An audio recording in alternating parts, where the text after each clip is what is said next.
Hi guys, Mark's here, Everything Tenere. Today I'm back with episode 2 of my rally tower build, and I'm starting to regret this. I will show you guys because it's not as easy as you might think, because there's a lot of things in the way, and if you really want to do a sturdy thing, you pretty much need to throw out the original bracket between the frame and the headlight assembly, and throw away the inner plastic that holds the headlight assembly. But then you have another problem, because then you need to make attachment point for the side frame plastic thingies, and also attachment point for the headlight. It's just a big mess. So let's look at what stage I'm at right now. So here's where we're at right now. So you can see it's a cramped compartment here.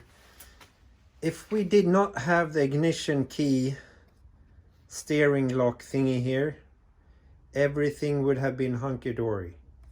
Because if you want to make a strong arm that goes up, you want to have it go out here, and you can see it actually works, but there's a lot of stuff in the way. Cables, these can be rerouted, no problem, but I've seen some other issues, and you will see what when I put in my temporary made little mock-up here.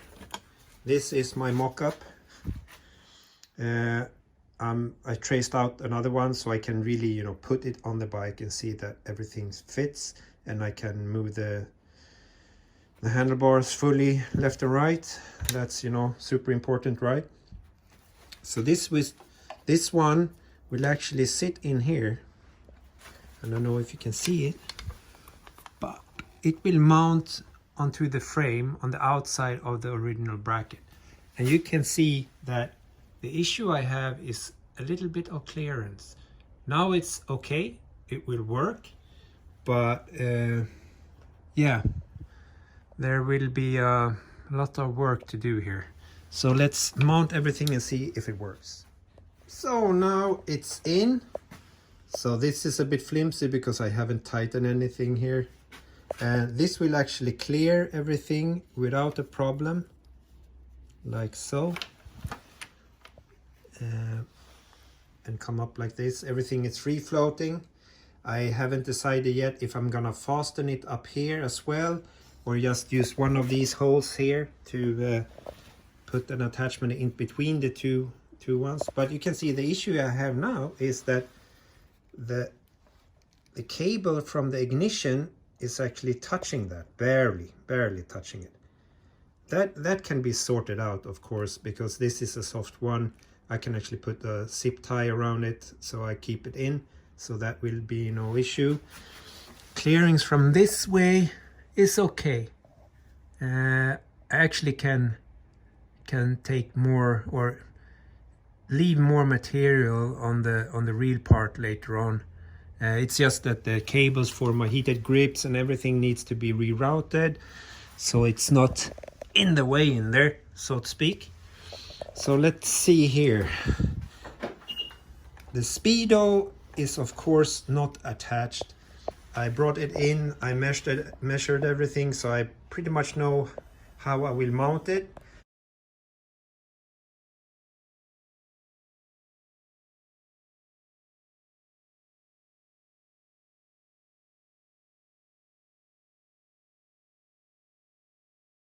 See, with my little really expensive Carpe iter pad here.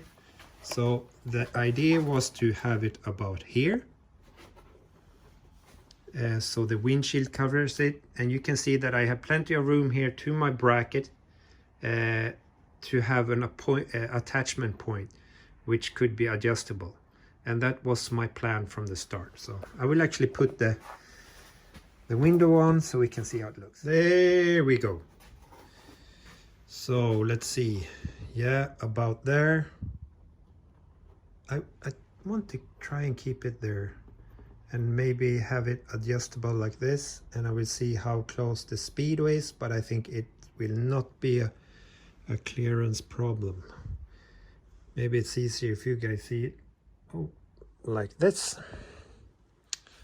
So yeah, it's like a 5 centimeter gap in between the bracket, so it's possible for me to actually make this one a bit different if I want, or the arm, so to say.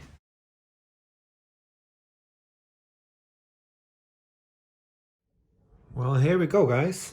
They are roughly cut out with a seesaw or jigsaw or whatever you call it. In Swedish it's sticksåg. Very easily I will show you a video here.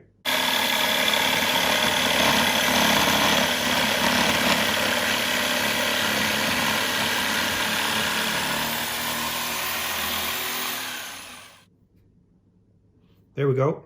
So wasn't hard to roughly get these out or cut them out. You just need to be careful and pre-drill holes where you have the, you know, the angles here, so you do not get a little mark down there with your saw and then, you know, leave it, because it will be a weak point. Especially as well when you saw the vibrations, you don't want to cause any weak points to the structure at all when sawing it out. So what I will do now, I will put these together like this, and then I will actually have a sander, a belt sander, and I will contour them out so they will look exactly the same. After that is done, I will of course put my little bracket, mark out the holes, and drill both at the same time while they are together, so they will be aligned and not the left or the right one will point another way or whatever. You understand what I mean. So we come pretty far, I think. I actually ordered some 3x3 centimeter L bracket, aluminum L bracket, and I will create or make a holder for the speedo that you can easily remove it and so on. I will also have space there to put a switch in on the side to actually disconnect ABS fully, and also, you know, have the temp sensor underneath there protected from water and everything. So let's get to it, do more. So here's my Rally Raid top bar clamp, my little mounting brackets here, and the other parts already on the speedo. It's connected. I have my switch here for the ABS fully off, which will be mounted on the side of the speedo.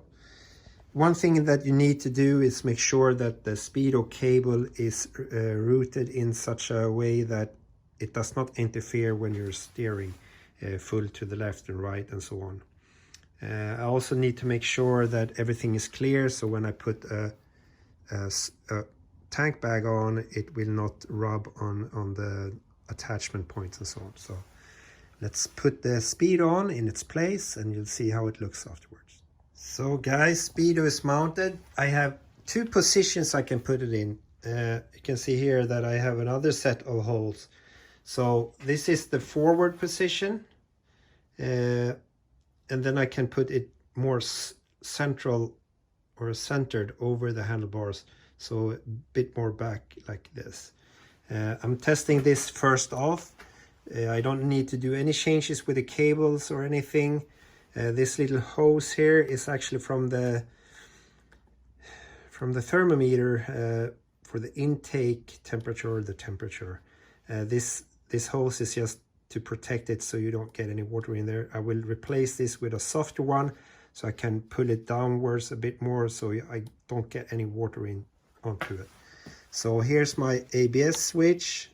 It's pretty tight to here. I need to tighten this up as well. So if I do like this, ABS is off. And when I close this one, it will automatically go to on again. But to re-enable ABS, I would need to switch off the bike, flip the switch, and then it will re-enable the ABS. But while the bike is running, I can disable the ABS totally. Doesn't matter if I stall it or whatnot, it will keep being off. I will have the ABS lamp lit at all times when it's put to off.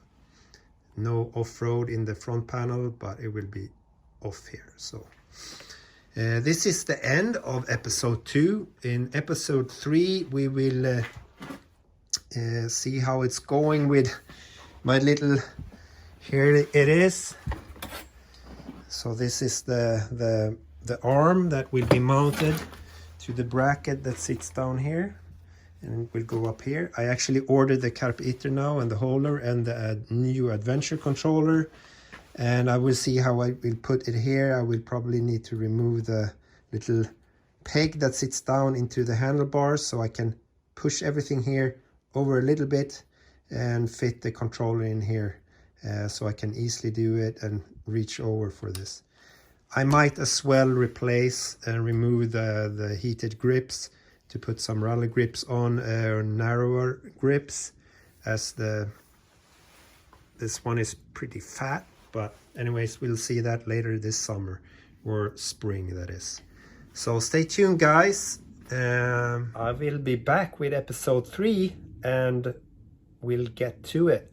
And hopefully before episode 3 is over, I have already received the Carpe iter, and I will be able to really figure out the position on the bike, and that it's fits okay, and have multiple positions and angles you can adjust it to. So super nice. Stay safe, take care, and don't do anything stupid. Cheerios, bye bye.